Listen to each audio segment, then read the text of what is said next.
So what do we have here, aside from some nice paint jobs and some cool knobs? So the first is the Max pedal, which is a preamp and dual compressor. And from what I hear, it's similar to we're modeled after the 610. Yeah, the red preamp. knob 610 preamp. Yeah. Yep. Okay, here we go. Fire it up.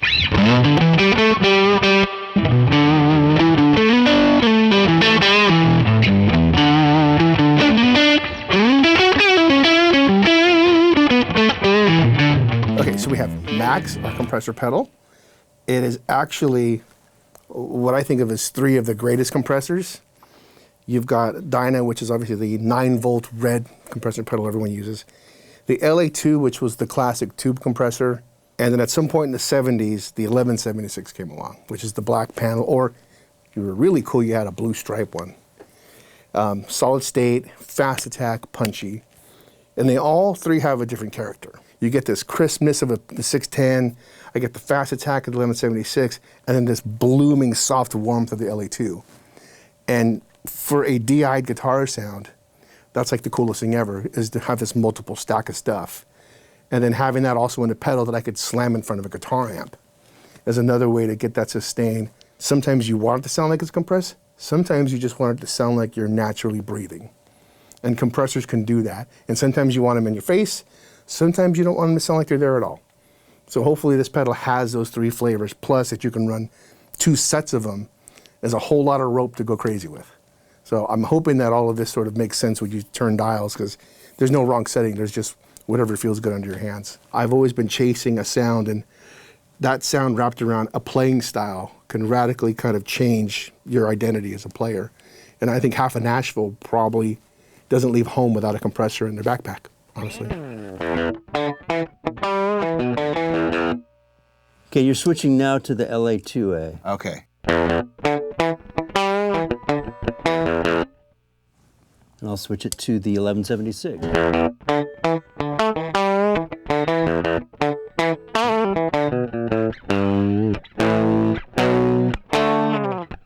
The thing I like is you're going from a classic, our favorite pedal compressor to our favorite blue stripe rack compressor with one switch. With one That's pretty switch. cool.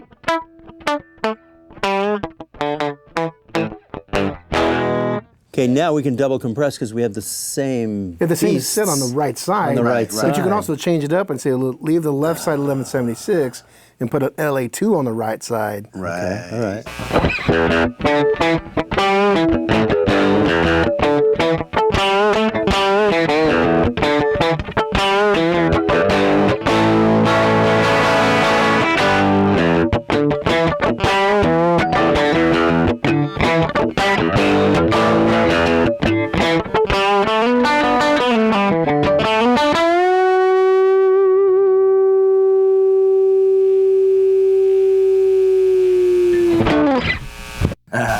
Two 1176s now. Just try that before you.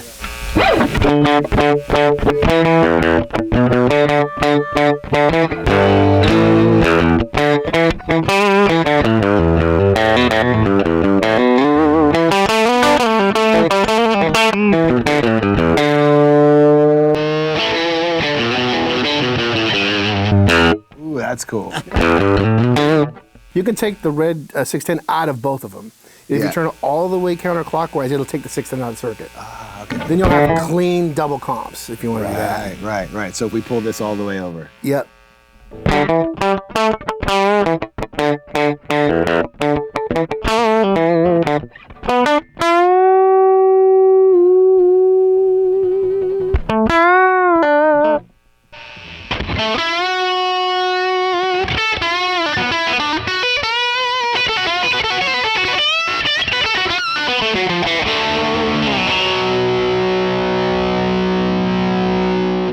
All right, And the next we have the Galaxy Tape Echo and Reverb pedal. Okay, here's one head.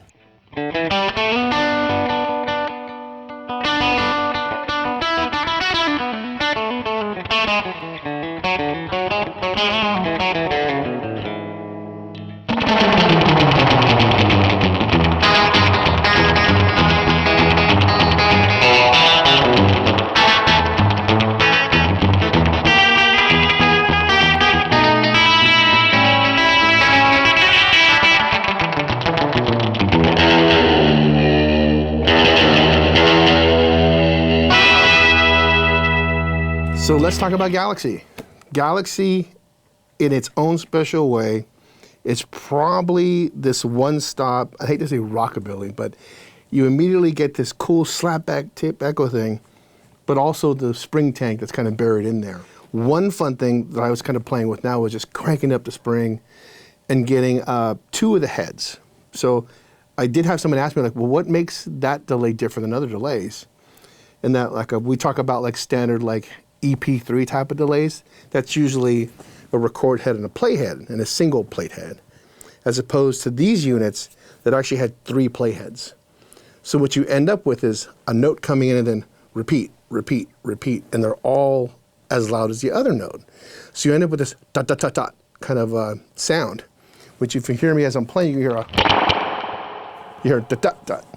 So what I've done is turned off the middle head.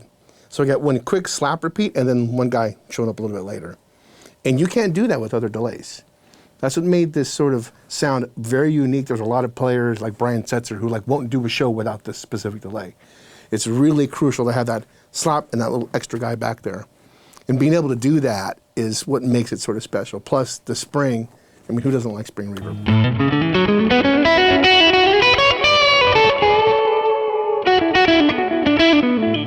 That's just the second head alone. Right. Oh, that's so good. Right.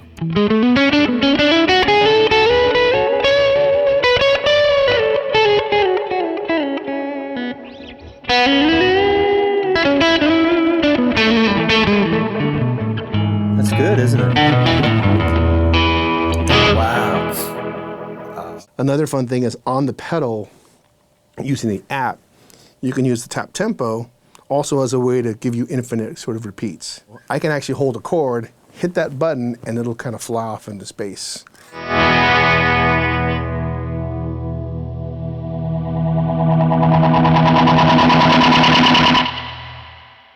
So as a performance tool, you can get some really spacey Galaxy sounds like that. Right. The modulation is so good. So this says treble bass on it? Yep, EQ for the delay. Yeah. And then cool. the tape age wow and flutter thing is what's giving you that sort of chorusy thing between all the heads. My favorite thing. And then the spring reverb. Okay. And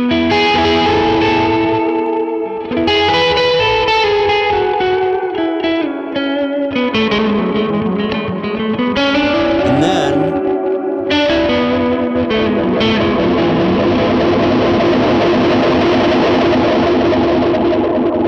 Yeah, that's fun. so you're doing that on your show, That's right? fun. Yeah. Right. So there's an app that'll let you decide whether that is tap tempo and the sort of sustain hold. Right. But you can also tell it to not only sustain hold, but it'll grab like the delay time and ramp down or ramp up. Oh, wow. So you can get really, so you want to like a spaceship to land on stage. You can Yeah, go, yeah. Yeah. Oh, that's my favorite. Let me try it one more time with the echo rate sped up. Here we go. Yeah.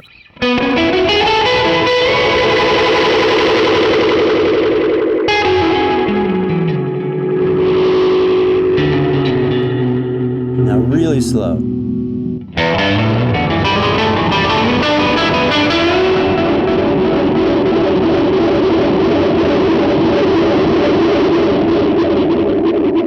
The spaceship. Love it.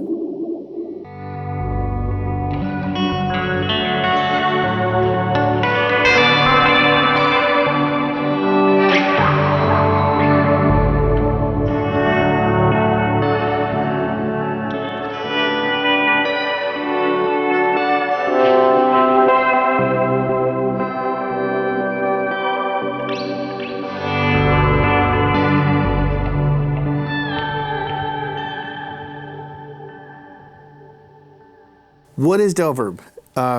We've been talking about it being the sort of ambient one-stop shop.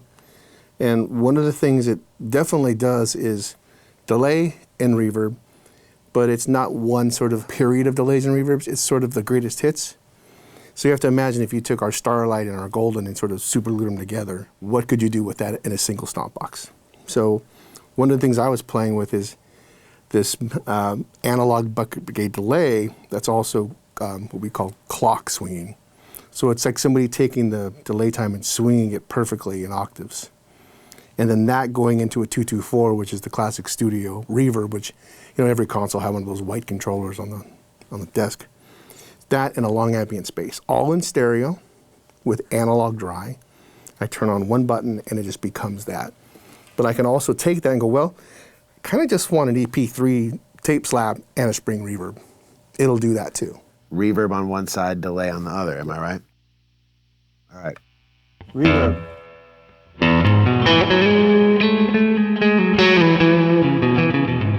What are the three choices, reverb-wise? Right, so on the right side toggle, you're going to have classic tube spring. Yeah. And then what you also have is plate 140. Yeah. And then the sort of 224 classic digital reverb from the 80s. Yeah. Which is the one I was using.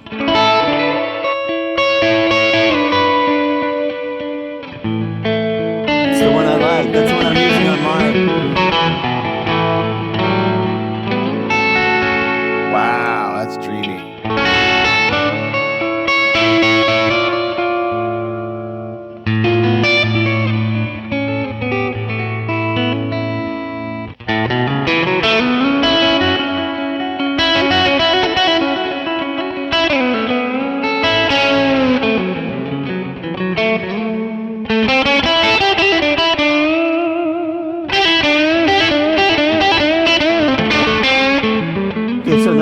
The mix knob is dedicated to the delay right now. Top one's delay, yeah. Oh, there we go. Okay, now I'm...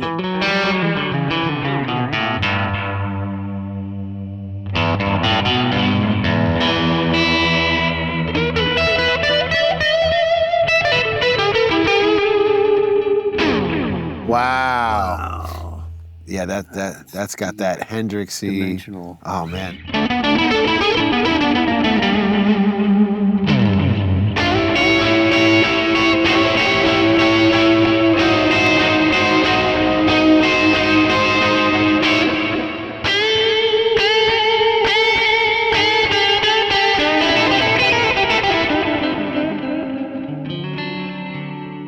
Yeah.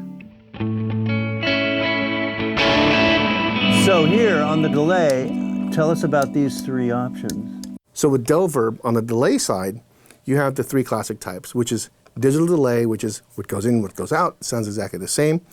You've got tape, which is obviously getting it a little warmer, a little softer, a little grungier, and then bucket brigade. And in bucket brigade mode, there is this sort of weird sort of crunchiness to the notes. And they sort of clip off the input, and they have this really sort of almost like reverby sound as they trail off. And there, I think for me, like if I had those three delays in a pedal, I'm done.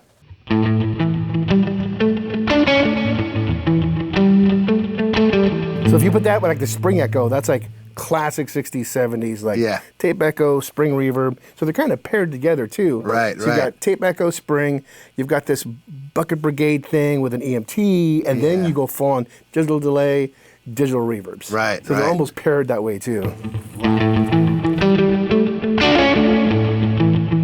So you compare that, see how that sounds with the plate, the 140.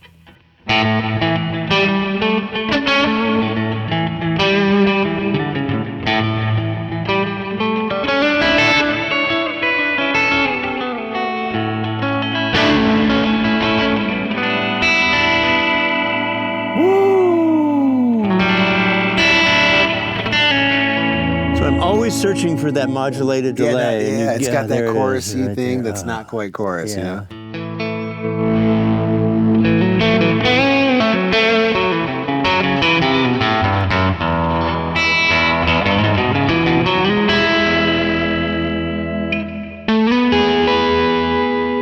There we go, just a little of it.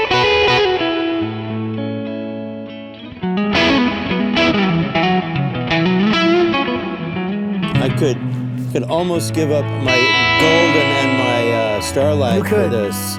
Yeah. Because you kind of captured like the Like both essence. of them glued together. Yeah. Right. I actually did a sit-in gig last night where I sat in with Alan Stone and Swat, and I just brought this. Oh, no way. I just brought this, and I could have plugged straight into the PA. I ended up plugging into a Fender, but I just kind of like kept the basic on there, and we got to get down my tone. But now, bringing this and this is really, I mean, I could do gigs just with those two and have plenty of sounds and plenty of vibe. Well, thanks. These are good. How soon can we have them? Today, if you run fast enough. Woo! All right. I think I'd get a phone call or somebody'd show up and grab them back from me if I did that. Awesome, man. Yeah, beautiful work, man. On a daily basis, we have these meetings with this team that are all really great musicians, and honestly, the best coders and programmers and designers on the planet. And then you realize halfway through the meeting, we're all just talking about what pedals we bought. Or, man, I really wish we could do this.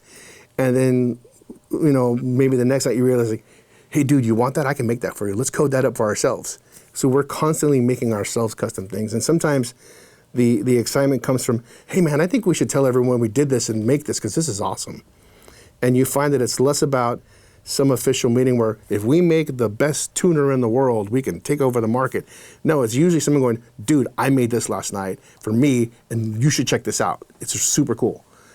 And being able to be excited about the stuff you do every day is probably why we kind of get excited when pedals come out, because we want them for ourselves. I'm never surprised when it's time to do the beta testing, and then all of a sudden like, hey, I'll beta test inside our own company. Everyone's like, I want to beta test. Because we all just want the pedals. Because the minute we did pedals, everyone's like, hey man, you should have did that in the pedal. You should have did that in the pedal. And you know what? They're right. But you can only do so many things in one day. So I feel like we're going to be doing this for a long time and just trying to catch up for what people are telling us they want.